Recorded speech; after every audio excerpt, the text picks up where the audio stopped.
ভগবানকে পেতে গেলে এমনভাবে ভগবানকে আরাধনা করতে হবে, ভগবানের উপাসনা করতে হবে, তবে ভগবান নিশ্চয়ই সাড়া দেবেন।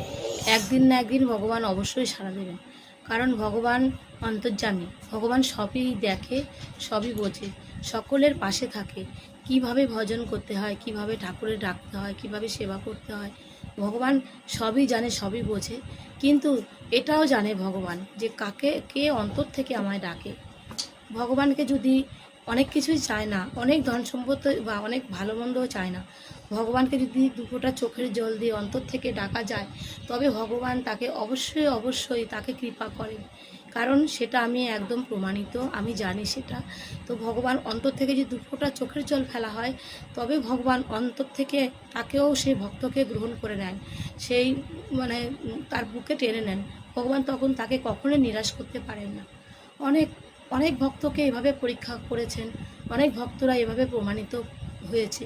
কারণ আমি নিজে স্বয়ং আমি বুঝেছি, ভগবানকে যখন অন্তর থেকে ডেকেছি, ভগবান আমার ফল আমাকে দিয়েছে, আমি নিজেও জানি।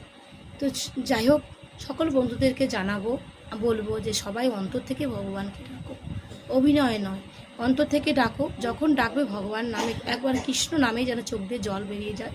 তো এইভাবে চোখের জল দিয়ে ডাকো, তাহলে ভগবানকে অবশ্যই অবশ্যই আমরা পাবো, আমরা উপলব্ধি করতে পারবো, আমরা ভগবানকে পাশে পাবো। সকলকে জয় রাধে, হরে কৃষ্ণ হরে কৃষ্ণ। সকলে ভালো থেকো, সুস্থ থেকো।